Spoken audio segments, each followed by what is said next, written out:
awesome, absolutely awesome. Love it when a plan comes together.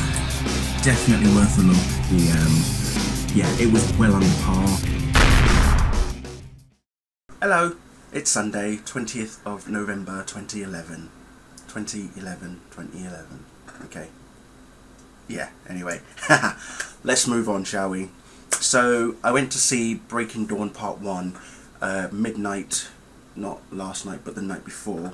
I went in there with slightly low expectations because I have read a couple of reviews, and you know what critics and reviewers, they get paid to do these things are like, so I thought to myself, well, I'm going there, I'm going to watch it anyway, because it was already put in place that I was going to watch it. I went with my friend Tanya, and she's read the books, so she pretty much knows how it all pans out and everything. And let me just say right now that throughout the entire film, from start to finish, that girl was in tears. Okay, my friend Tanya just kept sobbing. Every time I was looking over, and all I could see was her sitting there like this, with water come down her eyes. She was like, I'm thinking, oh, poor girl. I was like, well, I'm just going to enjoy this as much as possible and not have to worry about her crying. But I'm just going to let her cry. So, anyway, Breaking Dawn Part 1. Very, very interesting in that we get Bella and Edward Cullen finally getting married, and they have sex.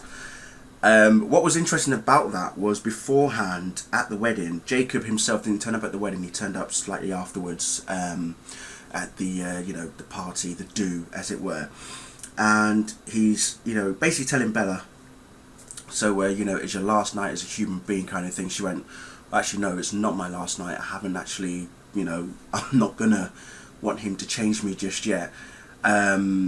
And then they started going on about the whole her having sex thing, of which Jacob turned around and went, like, please tell me you're joking, because that sounds like a proper sick joke. And I sided with him. I thought to myself, why would you want to do something like that with a dead person? It really does border on strange, And I was telling my friend Tanya this as well, and a few other people. The way I see it, the Twilight Saga is Stephenie Meyer's ultimate fantasy come true. Either she had issues as a young girl, or this has been something she's wanted to see happen for a long time. The only slight change was that she made vampires glow like diamonds in the sun, as opposed to burning in the sun. But other than that, I think it's her ultimate fantasy played out. I mean, here we have a girl who can't decide whether she wants to be with a vampire or a werewolf. She marries said vampire. She gets pregnant. That was the kicker. Okay, that was the real kicker. Now, while she's busy getting pregnant, what is inside of her is going to end up killing her. You've got Jacob and his wolf pack as well. They're all not too happy about the fact that she's got this thing inside of her, and as far as they're concerned, they have to destroy it. Not just destroy the thing, but also Bella. And that's when Jacob, God bless his cotton socks, decides, no, that's not going to happen. You are not going to do that. I am not going to let you hurt her at all. I'm going to do this on my own accord. He actually leaves the wolf pack. Okay, he leaves the wolf pack, and he, obviously the wolves, the werewolves and the vampires did come together during Eclipse to take down Victoria and her massive vampire army of newborns that she had brought about. But the big threat was for this film was obviously the baby grown inside of Bella. Quite a fast pregnancy. So ladies, an advice to you: do not marry a vampire. In fact, just don't have sex with a vampire unless you are already a vampire yourself. That's all I'm going to say. The sex scene was pretty, for a film of its kind, it was quite intense. I mean, they broke the bed, for heaven's sake. They broke the bed. I've never even been able to get to that stage myself with a woman. I'd like to, but yeah, I'm not going to be a vampire for that. But the interesting thing was, the next day, this was after their wedding, by the way. So they had already been married. Edward is old school, as we already know. He doesn't want to have sex before marriage, this, that, and the other. So that was very gentlemanly of him. But he got worried that the next day, even after Bella had woken up and she felt fine, she had bruises on her.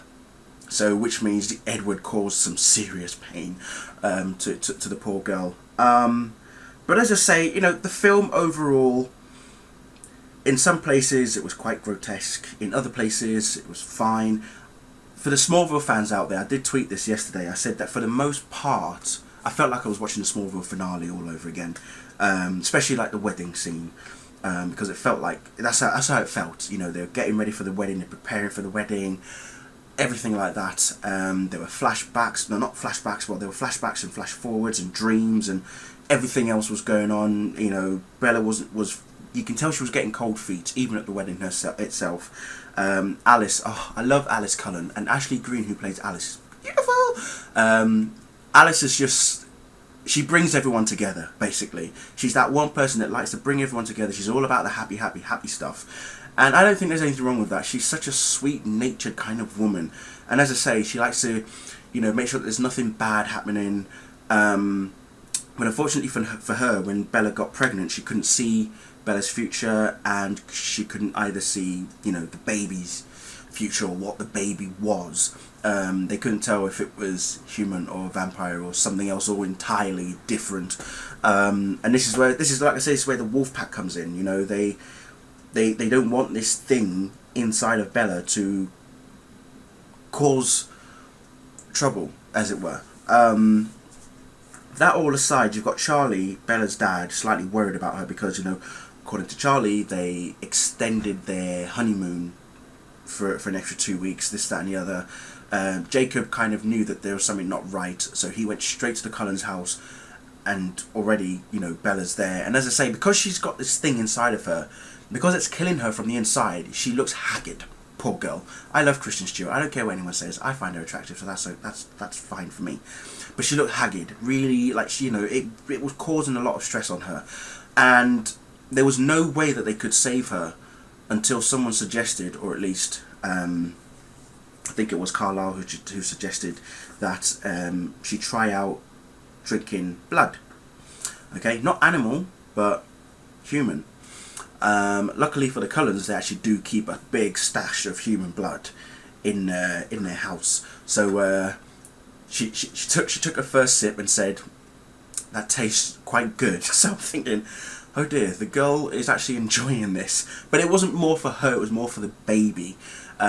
She was starting to recover a bit, this, that and the other. And again, you know, as time goes on, you're watching this film, you're thinking to yourself, what is happening? Yeah, I've never read the books, so I honestly had no idea of the outcome of what was going to happen when she was going to give birth to this baby. It was quite intense how it happened.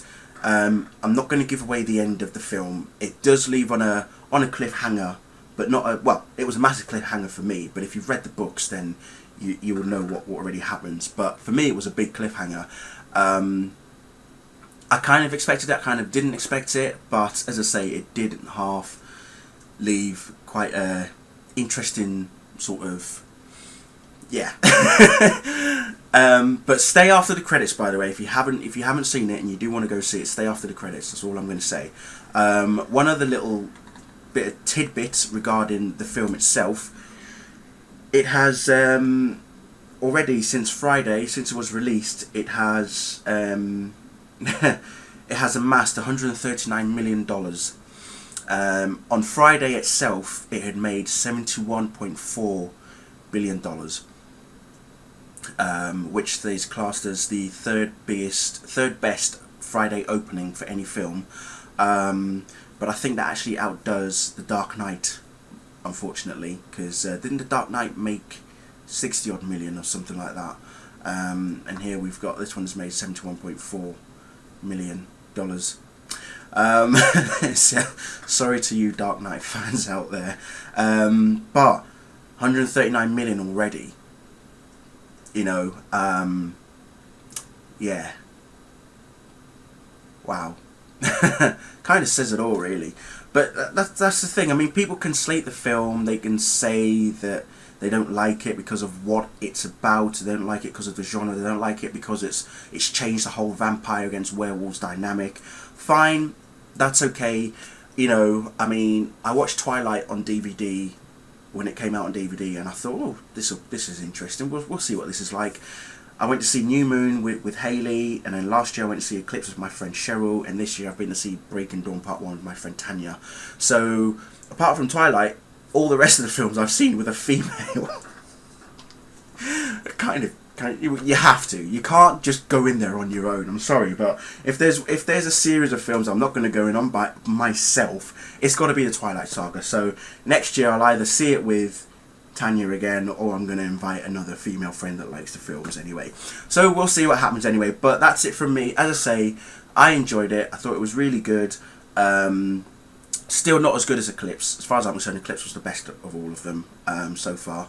So here's to next year. The second part is not out until November 16th, I think, 2012. So a lot of waiting for the the Twihard fans out there. But for me, it's just another year. So I've got a lot of things to look forward to until then. Avengers, Amazing Spider-Man, which I'm still not too sure about, and obviously, of course, The Dark Knight Rises. So bring it on is all I can say. Thank you all for watching, and good night.